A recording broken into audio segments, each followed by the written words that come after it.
Vamos lá. Quando a gente vem para a igreja, quando eu venho para a igreja pelo menos,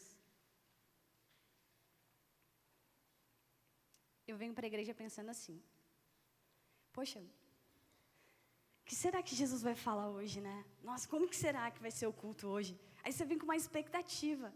Aí, de repente, você descobre que quem vai ser porta-voz é você. Aí você fala, meu, sou eu.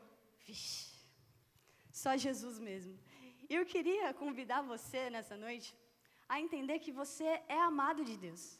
E nós não nascemos para sermos usados por Deus. Deus não quer te usar para falar dele, Deus não quer te usar para dar dízimo, Deus não quer te usar para curar enfermos, Deus quer amar com você. Deus quer estar com você quando você está buscando a Ele. Deus quer estar com você quando você está falando dEle. Deus quer estar com você quando você está no seu trabalho. Deus quer estar em todas as coisas. Não é sobre fazer para Deus, é sobre fazer com Deus.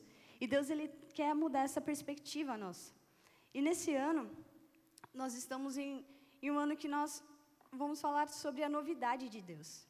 E eu acho muito legal o fato de que eu sempre observo muito o que Deus está fazendo em vários lugares. Então, eu sigo lá nas minhas redes sociais, meu Insta em especial, eu sigo muitas igrejas, muitas igrejas. E eu fico vendo as postagens. E você vê que em várias igrejas, Deus deu a mesma palavra. E de repente, em várias igrejas, não só aqui, mas no mundo todo, Deus está agindo através dos mesmos louvores. E pode ter certeza que isso não é por causa da moda. Isso é porque Deus está querendo comunicar algo. E nós precisamos estar sensíveis a isso. E eu tenho pensado um pouco sobre isso. E esse ano é um ano muito especial para mim. Por quê? Porque eu vou casar. Eu acho, né? Cadê o meu... Obrigada, gente. Olha, tá ali meu cabeção. Então, eu vou casar. Eu espero que eu case, vou casar. Oh, meu Deus. E aí, uma vez eu já falei aqui para vocês, eu estava aqui, a pastora Renata estava pregando, ela falava assim, porque o meu versículo é tal versículo, e o versículo do William é lá em Lucas, que fala de João Batista, o versículo da Nicole é lá em Isaías, o versículo da Manu, o versículo da minha família. Aí eu cheguei na minha casa e falei para minha mãe, qual é o meu versículo? Aí ela, então, o versículo do seu irmão é Isaías, porque os pés formosos daqueles que... Tá, mas o meu versículo... Não sei esse versículo não, filha. Eu falei, uau. Se a minha mãe não sabe o meu versículo, ela falou, pergunta para Deus. E na mesma hora, Deus colocou assim no meu coração. Isaías 43, 21. Eu falei, Isaías 43, 21. Tá, beleza. Isaías 43, 21. Aí eu fui ler meu versículo. E o meu versículo, o versículo da minha vida, o versículo pelo qual eu me movo, fala o seguinte, ele é muito pequenininho. Fala assim, ao povo que formei para mim mesmo, a fim de que proclamasse o meu louvor. E em outras traduções, fala assim, o povo que fiz especialmente para mim, um povo particular, feito para me adorar. E esse é o meu versículo. Eu me movo através dessa palavra. Eu tenho duas ambições na minha vida. Duas ambições. A primeira é conhecer a Jesus. E a segunda é fazê-lo conhecido. Eu me movo nessa palavra. E Deus, Ele tem algo específico para cada um de nós. Às vezes a gente acha que adoração é estar aqui com violão, estar aqui com microfone, estar aqui com teclado, eu não sei. Mas adoração não tem nada a ver com isso. Adoração é um estilo de vida. Adoração é um estilo de vida prostrado. Adoração é uma cultura que Jesus ele quer implementar para que nós possamos viver. Adoração é aquilo que o mundo vê e não entende, mas mesmo assim ele busca. É a adoração. E adoração tem a ver, sabe com o quê? Com paixão. E paixão não é você fazer, ai, nossa, amo tanto essa pessoa, vou dar tudo de mim para ela, estou doida aqui pela igreja, agora eu vou vender minha casa, eu vou vender o meu carro, eu vou vender a minha... Não, vender a alma não, porque isso não é de Deus. Mas eu vou vender tudo que eu tenho. Eu vou entregar. Sabe? Não é assim que funciona. Não é assim que funciona. Adoração é você ter a sua vida prostrada a Deus. E entender que às vezes Deus ele vai pedir para você dar algumas coisas. Mas também Deus algumas vezes vai impedir você de dar algumas coisas, porque Ele está usando aquele tempo para poder forjar alguma pessoa, ou para poder forjar o seu caráter, ou para poder mostrar para você que talvez o seu dinheiro, o seu talento, ou seja o que for, não vale de nada, porque quem tem que cuidar dos seus filhos é Ele mesmo. Então eu quero convidar você a abrir a sua Bíblia em Isaías 43, a partir do versículo 18.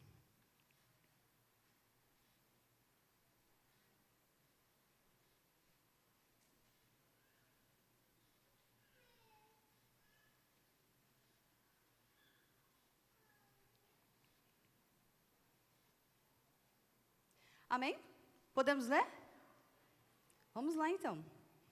Está na versão NVI, igualzinho aqui. Que legal. Vamos lá. Esqueçam que se foi, não vivam no passado.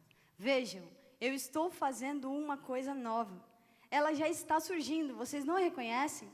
Até no deserto vou abrir um caminho e riachos no ermo. Os animais do campo me honrarão, os chacais e as corujas, porque fornecerei água no deserto e riachos no ermo, para dar de beber ao meu povo, o meu escolhido, ao povo que formei para mim mesmo, a fim de que proclamasse o meu louvor. Amém? E a gente vai conversar hoje um pouco sobre isso, e eu queria que você repetisse comigo o título dessa palavra. Eu sempre coloco um título, porque quando eu coloco o título eu lembro para sempre. Tem essa memória, minha cabeça funciona assim. Então repete assim comigo. Viva o seu futuro hoje. Mais uma vez, viva o seu futuro hoje. E o que a gente entende com isso? Eu falo muito com os meus amigos, com as pessoas que eu sou mais próximo, a gente fala muito uma frase, que é assim: se Deus falou, já é. Então, vamos lá. Se Deus falou, se Deus um dia... Levanta aqui a mão, quem já recebeu uma palavra profética? Quem já foi encontrado poderosamente por uma irmã do coque e teve medo? Vocês sabem do que eu estou falando. Elas vêm marchando na nossa direção. Elas falam um idioma estranho. Elas têm um cabelo descolado. E geralmente, quando elas vão chegando, elas vão fazendo um barulho de bomba, tipo, shhh, e você já... Oh, meu Deus. Exatamente disso que eu estou falando. Ou então, talvez, você teve um sonho, ou então, talvez, você estava lendo a sua Bíblia e alguma palavra saltou aos seus olhos e ficou fincada no seu coração. Eu estou falando disso. E, às vezes, Deus, Ele usa pessoas, ou melhor, trabalha com pessoas, porque Deus não usa pessoas como objeto. Deus, Ele trabalha com pessoas. E a gente precisa entender que, quando Deus fala, já é. Então, eu lembro que uma vez, eu era bem pequenininha. E aí, Deus pegou e sempre falou, você vai falar. E eu estou vendo aqui o Marivaldo, está ali. Ele era meu líder de adolescentes. Eu tinha 12 anos na época, ficava na mesma sala que o Wendel. E a gente tinha os nossos encontros na quarta-feira. E eu tinha muita vergonha. E eu não falava. E eu não falo muito com as pessoas. Mas eu estou falando aqui com vocês, porque Deus é bom. Mas com as pessoas, assim, eu tenho dificuldade de falar oi, mas eu não tenho dificuldade de falar da palavra de Deus, graças a Deus. Mas aí, eu estava na salinha, e aí o Marivaldo sempre estava lá, tinha a nossa roda toda quarta, para a gente compartilhar alguma coisa, sobre as atualidades, sobre como isso interagia com a palavra de Deus. E aí ele, eu vou escolher uma pessoa para falar. Jéssica. Aí eu já começava a suar, já começava a ficar vermelha, começava a suar, começava a ficar vermelha. E eu sempre tive muita vergonha, mas ele sempre me escolheu. Ele gostava de me constranger. E quanto mais vermelha eu ficava, mais ele espremia. Quanto mais vermelha eu ficava, mais ele falava para eu falar. Quanto mais vermelha eu ficava, todas as vezes ele me escolhia. Por quê? Porque Deus, Ele nos prepara. Então, às vezes, você vai se sentir desconfortável com algumas coisas, mas pode ter certeza que isso faz parte do seu propósito. Lá na frente você vai entender. Então, às vezes, fala, nossa, estou passando vergonha, nossa, estou sendo humilhado aqui, nossa. E tudo isso faz parte do seu propósito. Todas as coisas cooperam para o nosso bem, porque nós amamos a Jesus. E antes de nós começarmos a falar, hoje é o nosso primeiro domingo do ano. E Deus ministrou no meu coração sobre 4 passos para que nós possamos começar viver o nosso futuro hoje. Mas eu falei um monte de coisa e tal, mas o que eu queria falar mesmo, a conclusão? Cara, se Deus falou para você que você é um pastor, não espera o pastor chamar você na salinha depois de você ter casado, entendeu? Se você é um adolescente hoje. Você é um adolescente hoje, você tem 12 anos. E aí Deus já falou, você é a minha pastora. Estou dando uma dica aqui. Estou sendo profeta. Está se escondendo, ó. Eis que te digo. E aí, você é minha profeta. Você é minha pastora. E aí você vai, não, mas, assim, eu preciso crescer primeiro, eu preciso casar primeiro, e aí depois nossa, o pastor primeiro tem que me consagrar a diaconisa, depois eu tenho que ser consagrada a missionária, porque depois que eu casar, quem sabe, de repente, o pastor uma vez vai me chamar na salinha e eu vou ser consagrada a pastora. Aí eu vou ser pastora. Não. Quando Deus falou, já é. Então você prega a palavra hoje. Então você começa a fazer esboços hoje. Então você começa a estudar hoje. Então você começa a encher seu coração hoje. Então você começa a jejuar e falar, Deus, eu quero que o Senhor me ajude a ser quem o Senhor quer que eu seja. Hoje. Hoje. Deus quer que nós vivamos o nosso futuro hoje. E sabe o que aconteceu com a gente? A igreja brasileira, em especial, ela dormiu. Simplesmente dormiu. Por 100 anos a igreja brasileira dormiu. E a igreja brasileira pensou que igreja era simplesmente ir a um local com várias pessoas, naquela época de saia, naquela época mulheres de vestido, sem brinco, homem com paletó, aleluia, glória a Deus, ir nesse lugar. E aí, se você é jovem, você ia cantar no grupo dos jovens. E se você é adolescente, você ia cantar no conjunto dos adolescentes. E aí, depois você ia fazer o quê? Não, depois eu vou para minha casa, porque depois, no outro domingo, eu vou vim aqui fazer isso. Você não foi chamado para fazer isso. Você foi chamado para fazer diferença. Você foi chamado para brilhar a luz de Cristo. E chegou a hora de nós nos levantarmos como igreja.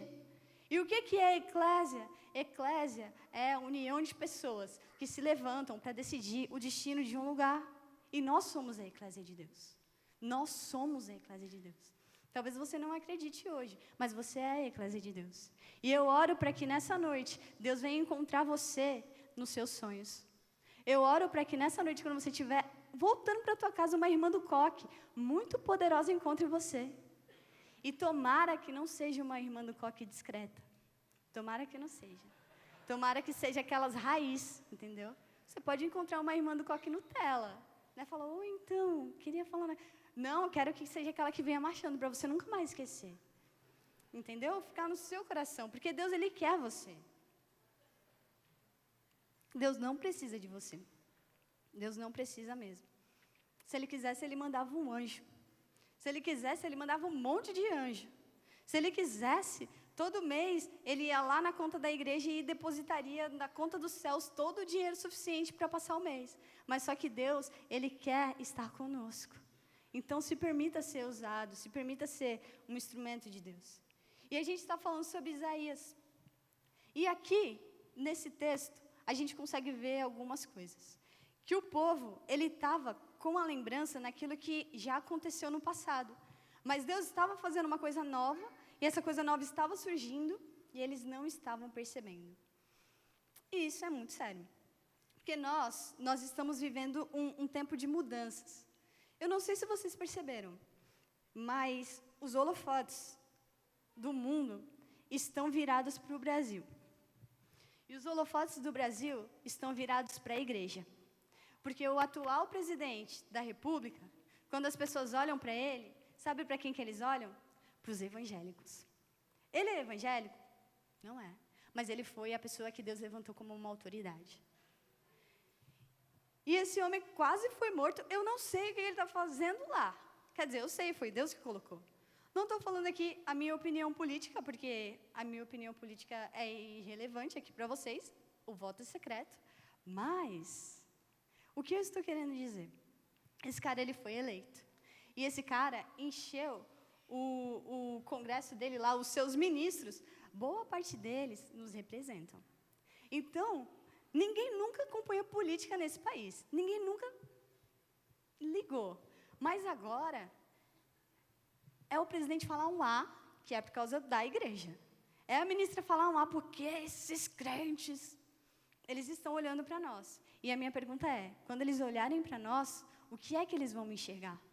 Porque a igreja estava dormindo. A igreja estava dormindo demais, só que agora, Deus ele colocou os holofotes para nós.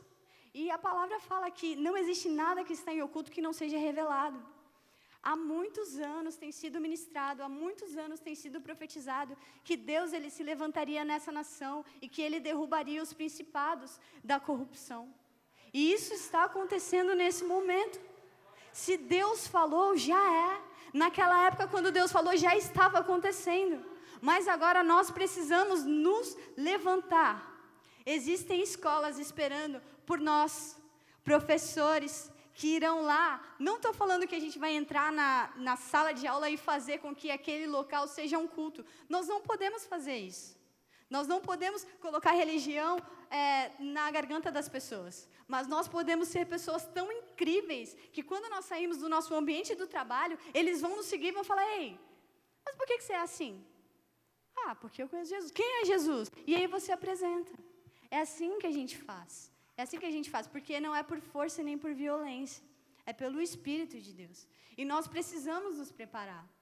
Nós precisamos nos preparar para que nós possamos tomar cargos altos nessa sociedade.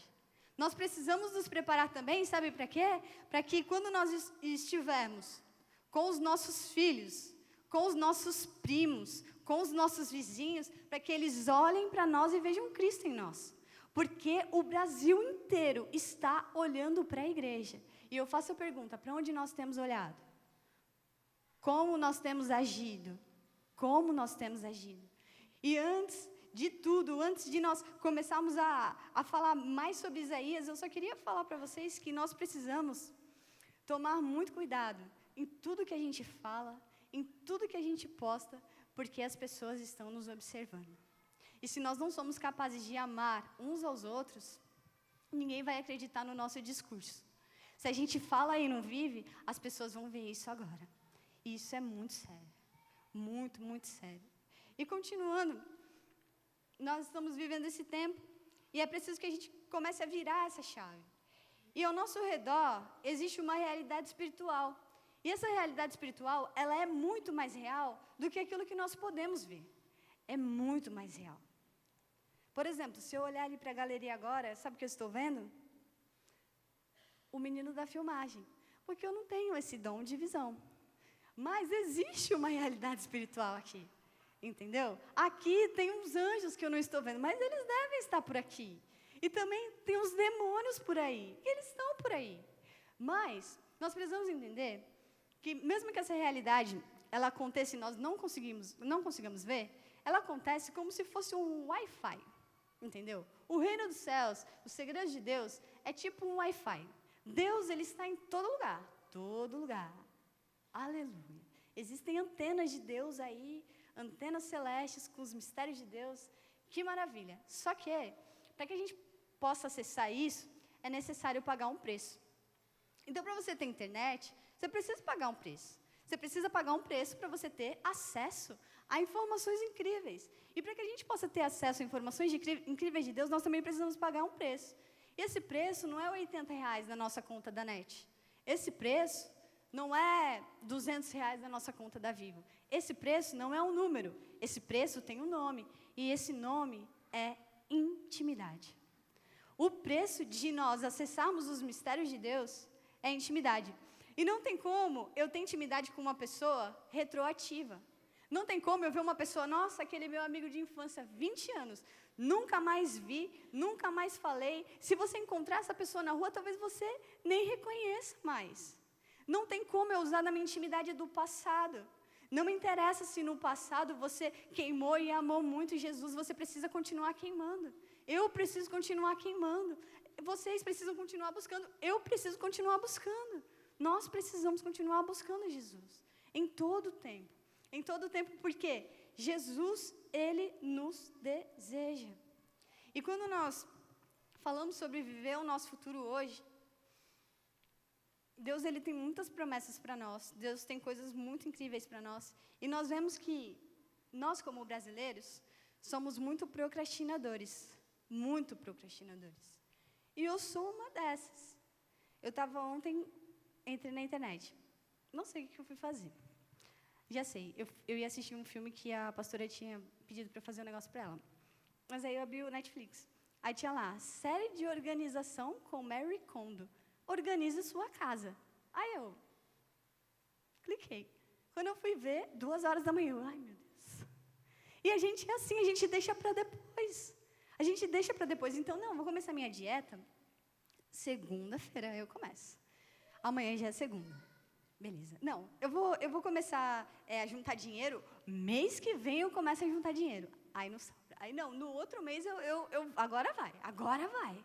Fala, não, eu vou ser crente, Deus. Agora eu vou ser crente. Mas assim, depois do carnaval eu prometo. Eu vou te servir de todo o meu coração, Deus. Todo o meu coração. Depois do carnaval, porque agora não. E se Jesus voltar? E aí? E se Jesus ele voltar para mim? E se eu estiver ali na rua e eu for atropelada?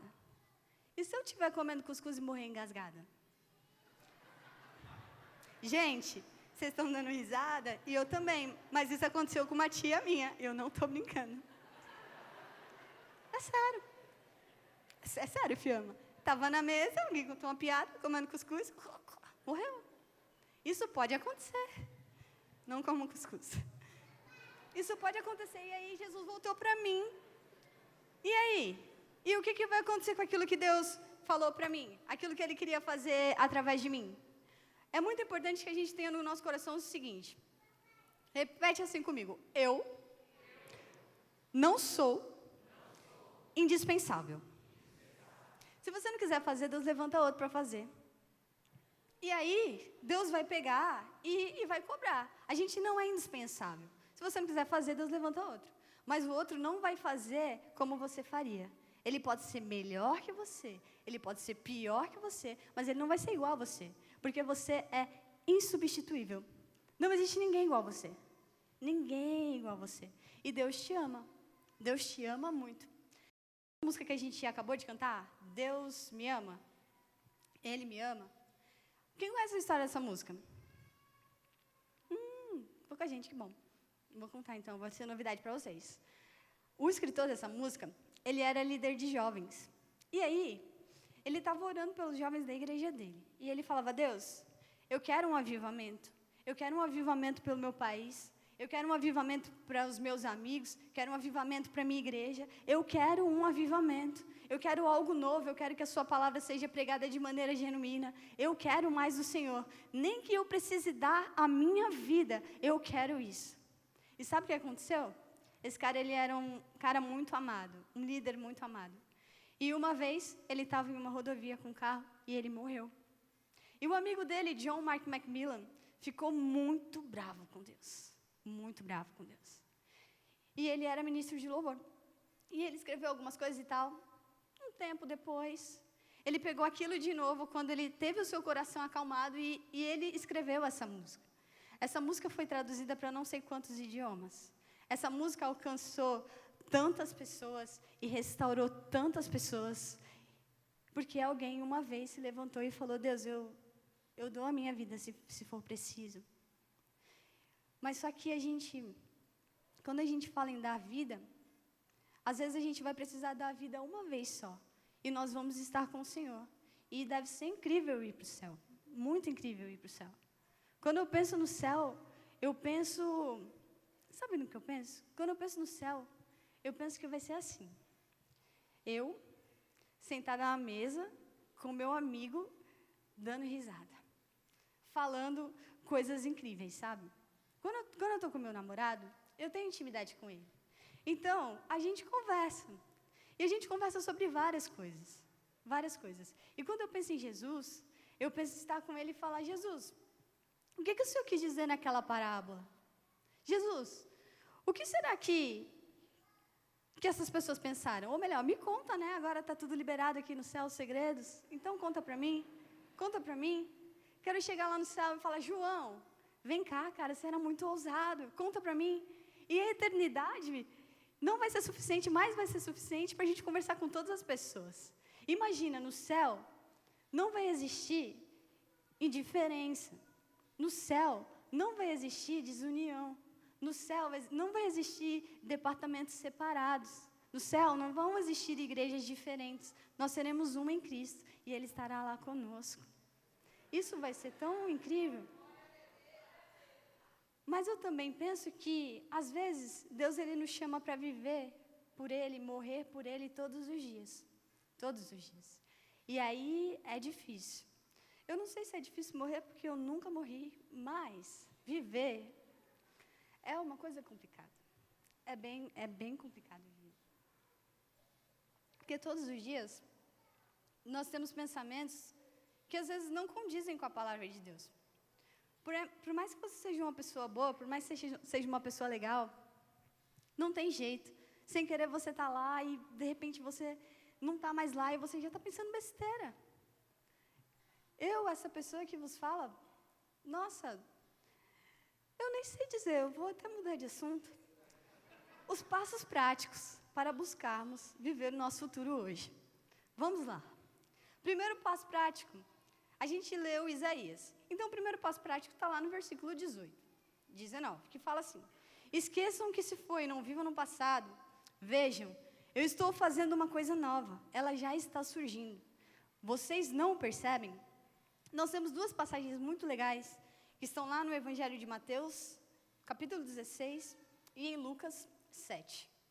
Em Mateus, capítulo 16, os fariseus e os saduceus encontram Jesus e falam assim: então, Jesus, está fazendo um monte de milagre, legal, ótimo, milagre, atrás de milagre, estão dizendo que você é o Messias, muito bom.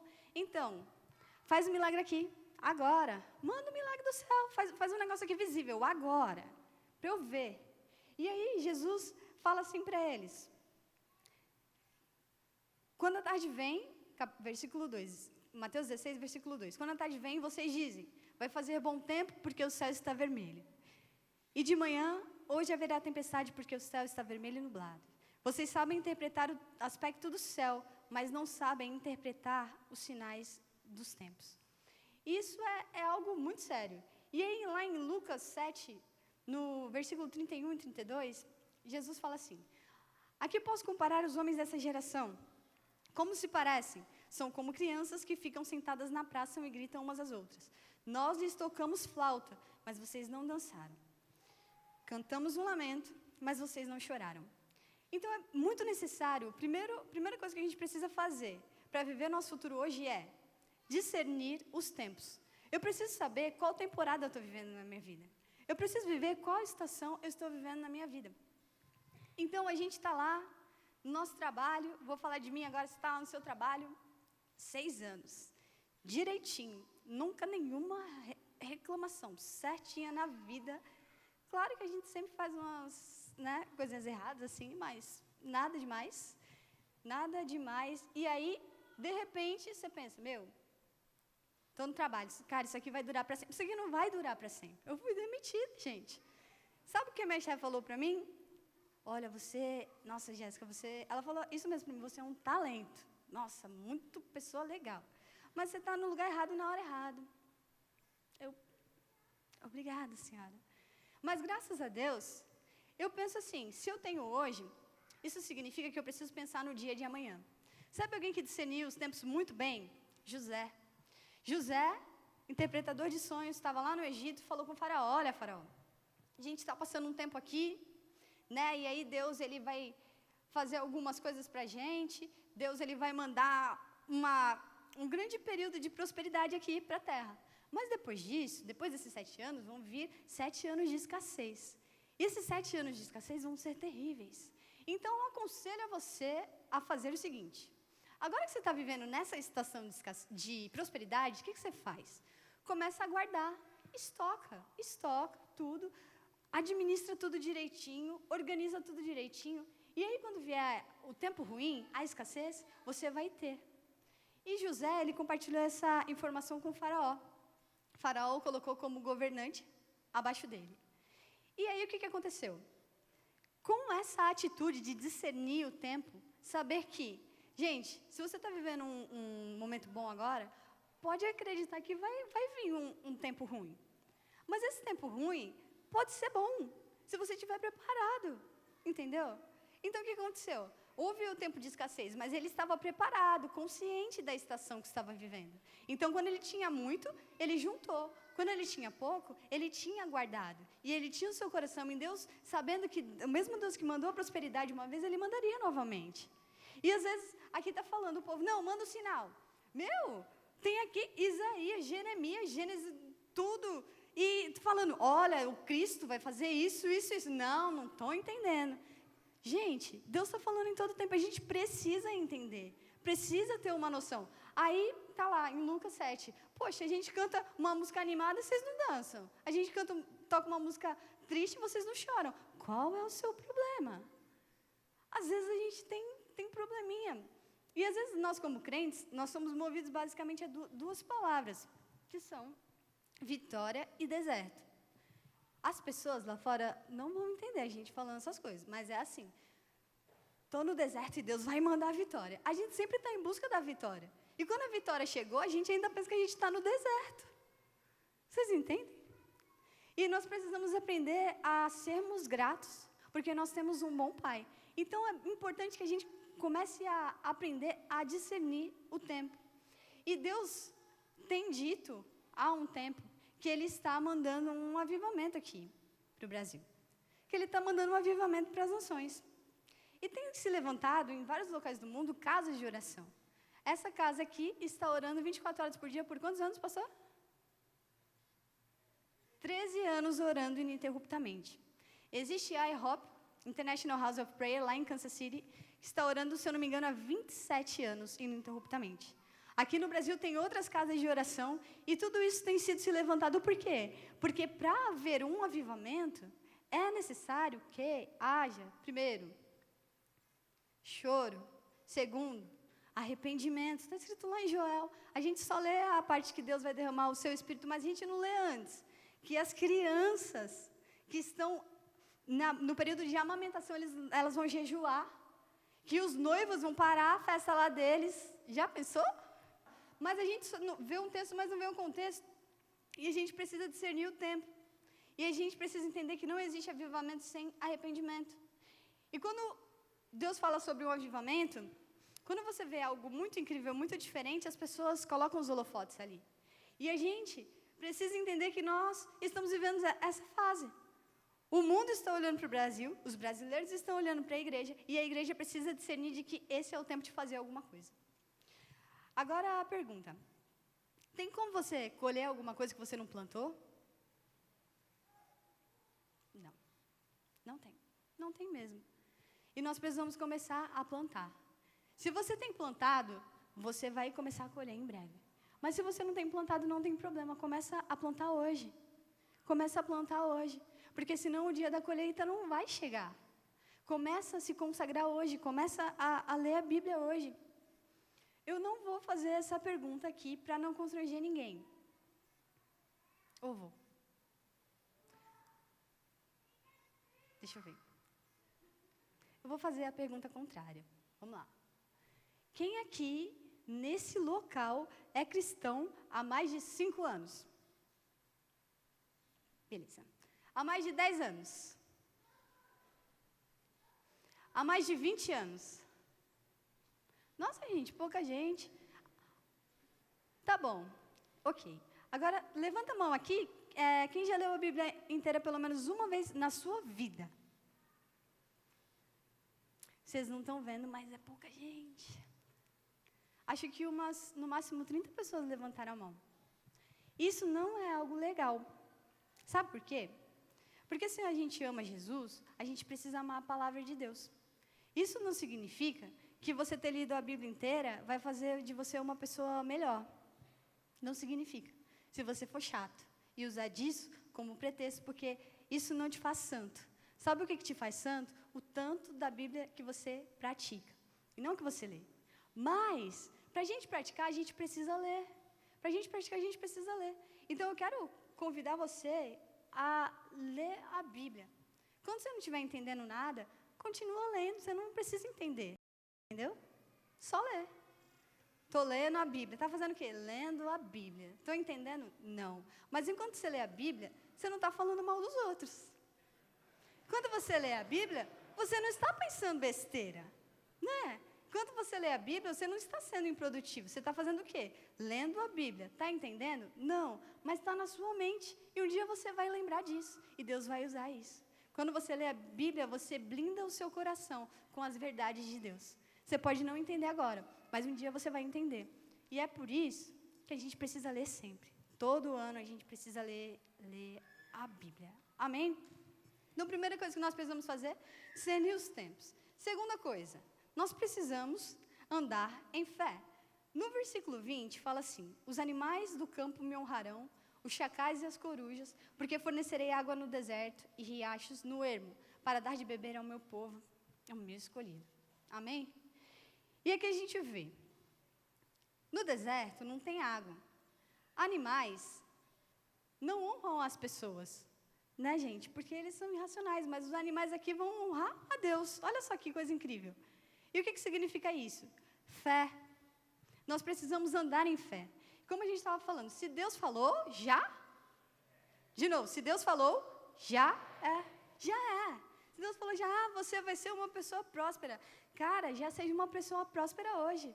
Fala, hoje é o dia que eu vou pagar uma coxinha para o meu irmão, porque eu sou próspero. Entendeu? Eu já sou próspero. E quando eu for mais próspero, eu vou poder demonstrar de outras maneiras. Levar no Outback. Mas hoje, eu vou dar o que eu tenho. Não vai ter nem coxinha hoje, gente. Mas aí, em 1 Coríntios 5:7, fala assim: porque vivemos por fé e não pelo que vemos. Em Hebreus 11, eu amo esse livro, que fala assim: a fé é a certeza daquilo que esperamos e a prova das coisas que não vemos. No versículo 6 fala: sem fé é impossível agradar a Deus, pois quem dele se aproxima precisa crer que ele existe e que recompensa aqueles que o buscam. E Abraão, ele é um exemplo de fé. Lá em 2 Crônicas 20, versículo 7, se eu não me engano, está falando assim, Deus está falando para Josafá, olha, tal, Abraão, meu amigo. E ele fala, Abraão é meu amigo, e Abraão era amigo de Deus. Então, quando você tem um amigo, você confia no seu amigo. E esse amigo, Deus maravilhoso, chegou em Abraão, que estava com a sua vida ok, e falou assim, então, sai da tua terra, da tua parentela, da casa dos teus pais, e vá para um lugar. Que lugar? Vá para um lugar que eu vou te mostrar. No caminho, eu vou te mostrar. E isso é fé. Fé é você dar um passo antes de ver o chão, porque você sabe que o seu pai não vai deixar você cair. O seu pai vai criar o chão para você. Isso é fé. Fé é você celebrar a vitória antes dela acontecer. Então, Bill Johnson, ele fala no seu livro A Presença, qualquer um pode ficar feliz depois que o milagre acontece. Mostre-me alguém que celebra antes da vitória e eu lhe mostrarei que ele está prestes a experimentá-la.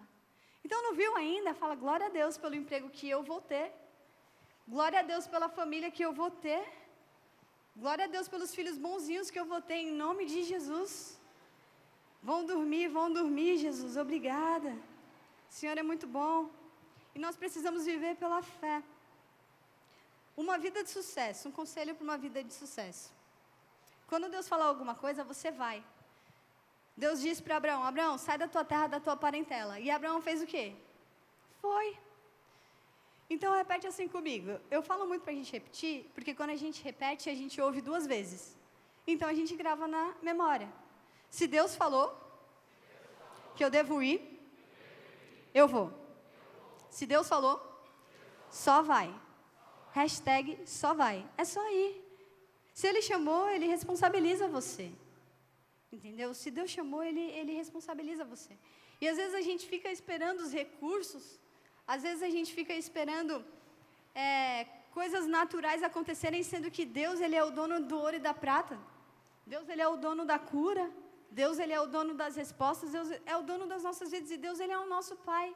E nós precisamos acreditar que mesmo que talvez nós estejamos passando por um momento de deserto, Vai passar. Vai passar. Mas da próxima vez que você estiver em um momento de prosperidade, lembre-se das lições do deserto e seja grato. Seja grato pela falta, porque ela vai te dar um coração generoso quando você estiver com a sobra, quando você estiver em abundância, sabe? Dê glória a Deus pela doença, porque quando você estiver saudável, você vai ser mais grato ainda. Nós precisamos aprender a agradecer a Deus em todas as circunstâncias e andar em fé. Então, quando Deus chama você, Ele se responsabiliza. Ah, mas eu não sei falar. Deus mandou, só vai. Ah, mas eu não sei fazer. Cara, Deus mandou, só vai. Só faz. Ah, mas eu não sei cantar. Deus mandou. Deus mandou. Quem é que conhece aquela banda Morada? Uma coisa vou pedir, deixa eu ficar nesse lugar, aleluia. E essa pessoa, o Bruno, ele estava contando o testemunho dele. E ele falou, ele tem uma história muito incrível com as irmãs do Coque. Muito incrível. E uma delas, nessa vez foi um irmão, falou para ele, olha, ok, ele andava de skate e ele achava que esse era o sonho da vida dele. E aí Deus pediu isso para ele. E ele relutou, e aí os irmãos, profetas, sempre encontravam ele. E uma vez ele estava numa pista de skate. E ele foi muito envergonhado, porque um irmão, cheio da unção, ei, Bruno, Deus está chamando você. Aí ele, ai meu Deus, meus amigos aqui. E aí, Deus começou a trabalhar com ele. Uma vez ele foi para a igreja e chegou lá e falou, eu cansei de lutar, eu vou me render. Chegou lá na hora da oferta, entregue tudo no altar. Ele colocou um skate e a igreja inteira riu da cara dele. Porque ele colocou um skate, mas aquilo era o amor que ele tinha, né, na vida. E aí passou um tempo, ele falou, não, eu vou te servir, agora eu vou tocar bateria. E aí ele começou a tocar bateria, se dedicar. E aí veio outra pessoa, outro irmão, e falou, cara, você está no lugar errado. Ele, pô Deus, já larguei o que eu tinha, agora estou me empenhando, agora estou no lugar errado de novo, toda hora. E ele disse que uma vez ele estava na igreja, e ele estava com violão, e ele não sabia tocar violão. E aí ele teve uma visão, e aí Deus falou, olha, você vai pisar em locais que você nem imagina. E você vai ministrar louvor, e você vai tocar violão. E ele falou, Deus, eu não sei nem cantar e nem sei tocar. Não sei. E naquela noite ele pegou um violão, e Deus ensinou ele. 4 notas. Vai tocar uma música do Morada, quantas notas tem? Você não precisa de muita coisa. Você só precisa fazer o que Deus mandou. Se Deus falou que você é, você é. Se Deus falou que você é, Ele vai capacitar você. Se Deus falou que você tem. Sabe? Se Deus falou que vai prover, Ele vai prover. Nós precisamos discernir os tempos. Nós precisamos andar em fé. Nós precisamos viver a nossa identidade. No versículo 20, no final e no começo do 21, fala, o meu povo, o meu escolhido, ao povo que formei para mim mesmo. Em Romanos 8,14 fala que todos aqueles que são guiados pelo Espírito de Deus são filhos de Deus. E nós precisamos entender que nós somos filhos de Deus. Filho, quando trabalha na empresa do pai, ele não trabalha pro pai, ele trabalha com o pai. Filho, quando trabalha na empresa do pai, ele não tem salário, ele tem herança. É diferente, é muito diferente. Quando a empresa do seu pai estiver passando por um tempo ruim, talvez você não vai receber o seu salário, porque você é filho, você é diferente, você entende. Você consegue passar por sofrimento, você consegue passar por várias coisas, porque você é filho. Mas só que quando a empresa do seu pai estiver grande e prosperar, aquilo tudo é seu. A mesma coisa acontece com Deus. Deus pega e fala, olha, você é meu filho. E às vezes você não entende os sofrimentos que você passa. Mas Jesus também passou por sofrimentos, ele era filho. Mas era necessário que ele passasse por aquele sofrimento, porque existia uma alegria proposta. E por causa daquela alegria proposta, ele encarou todo o sofrimento. E a alegria é que um dia nós iremos morar com ele nos céus. E isso é maravilhoso. Isso é maravilhoso. Jesus, ele enfrentou o sofrimento por causa da herança. Não é salário. Não era vou morrer aqui na cruz por 20 cabeças de pessoas. Não. A gente não é boi. Vocês entenderam a analogia, né? Fazenda, 20 cabeças de boi. Universo, 20 cabeças de pessoa. Enfim. Aí, Deus, ele quer dar coisas incríveis para nós. Deus, Ele quer que nós amemos Ele, que nós transbordemos o seu amor. E isso é muito importante. Você não tem salário, você tem herança. Você é filho amado de Deus, você nasceu com um propósito, você é único nesse mundo. E eu queria convidar você a abrir a sua Bíblia, em Romanos 8, a partir do versículo 30. E nós vamos ler a palavra, e a palavra vai testificar no seu coração quem você é. Porque você não é o que você faz, você é quem Deus diz que você é. E você é amado, muito amado. Em Romanos 8, a partir do versículo 30, fala: e aos que predestinou, também chamou. E aos que chamou, também justificou.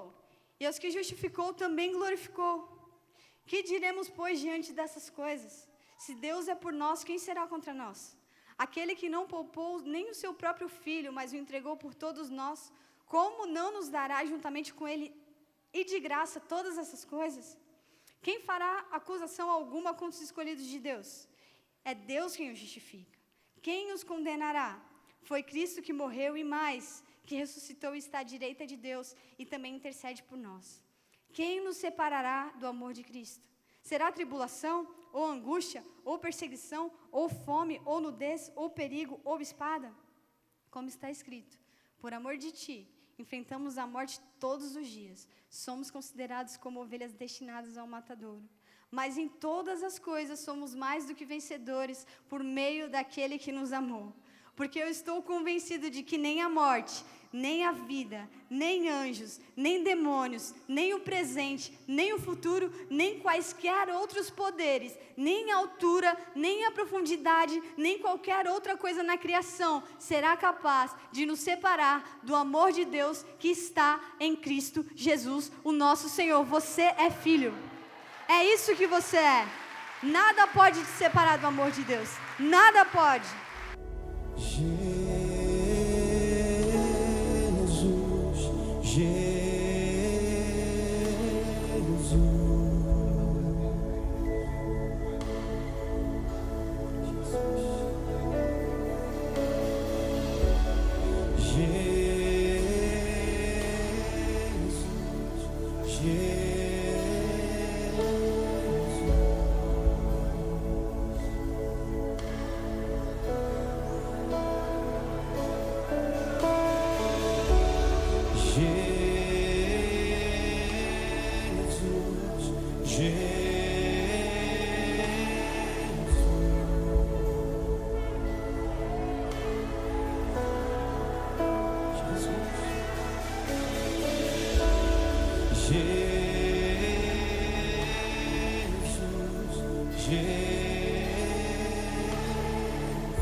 Meu coração é como uma criança.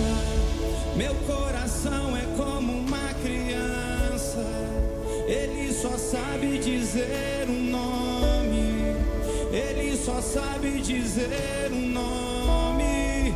Meu coração é como uma criança. Meu coração é como uma criança. Ele só sabe dizer um nome. Ele só sabe dizer o nome. Vamos levantar esse nome.